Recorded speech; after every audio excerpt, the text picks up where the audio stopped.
Good morning बच्चों। कक्षा 9th हम पढ़ रहे थे कबीर की साखियाँ।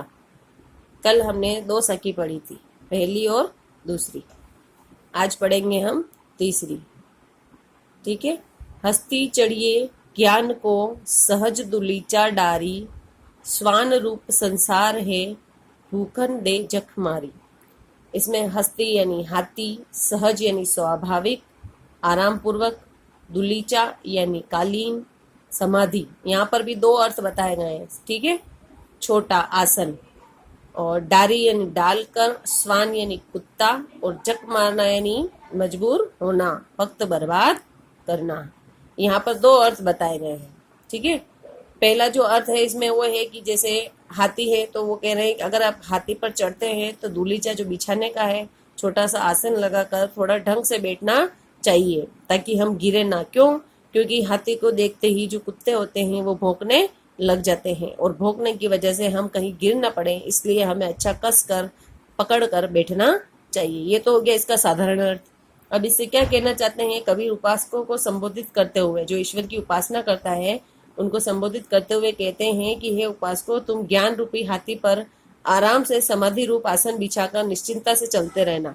यानी तुम्हें ज्ञान आ जाता है तो तुम समाधि में लगे हुए हो, उसकी उपासना कर रहे हो, तो निश्चिंत होकर चलते रहो। संसार को कुत्ते के समान इसमें बताया है कि जो हाथी के चलते देखकर बेकार ही भोगता रहता है। यानी प्रभु साधक को दुनिया की निंदा की परवाह किए बिना साधना पथ पर बढ़ते रहना चाहिए, अपना पथ छोड़ना नहीं चाहिए। जैसे ही आप ईश्वर भक्ति में लीन होंगे, लोग आपकी कोई न कोई बातें बनाएंगे ही हैं, आपकी बुराई करेंगे ही हैं, तो आप तो उसमें छोड़कर उसको नहीं जाना है।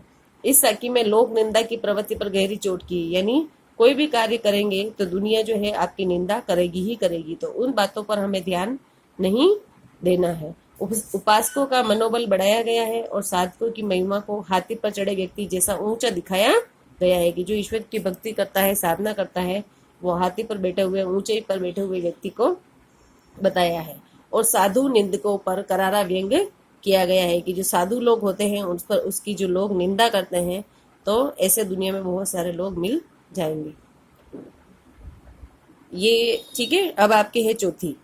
पखा पखी के कारणे सब जग रहा भुलान, निरपक होई के हरि भजे सोई संत सुजान। ठीक है।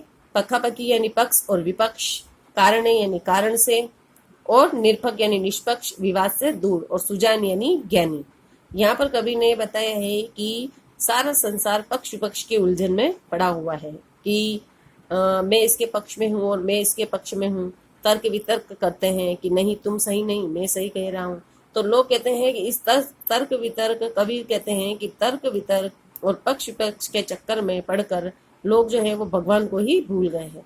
और उनके उनके कहने के अनुसार सच्चा संत वही है जो निष्पक्ष होकर भाव से ईश्वर की भक्ति करता है, यानी वो किसी के पक्ष में नहीं पड़ता है और न ही तर्क वितर्क करता है। इसमें ये बताया है कबीर की, इसमें अखरता बताई है, निडरता बताई है और स्पष्टवादिता साफ झलकती है, यानी वो किसी से डरते नहीं है, साफ साफ जो है वो कह रहे हैं। उन्होंने लोगों को खरी खटी सुनाते हुए तर्क वितर्क के झगड़ों से दूर रहने की सलाह दी है। ठीक है ना। ये आपके जो है 2 पद हैं। अब जो इसके आगे के पद हैं वो हम कल पढ़ेंगे। ये 2 पद आपको समझ में आ गए होंगे। इनके शब्दार्थ भी लिख लेना, और इनकी जो व्याख्या है, अगर आपको ऐसा लगता है कि हमें याद नहीं होती है, या जिनके पास सिर्फ ये ही बुक है, व्याख्या वाली बुक नहीं है, तो आप जो मैं बोल रही हूँ उस व्याख्या को लिखते जाना। ठीक है। इसके अलावा भी कुछ समझ में नहीं आता है तो आप मुझसे पूछ सकते हैं। Thank you.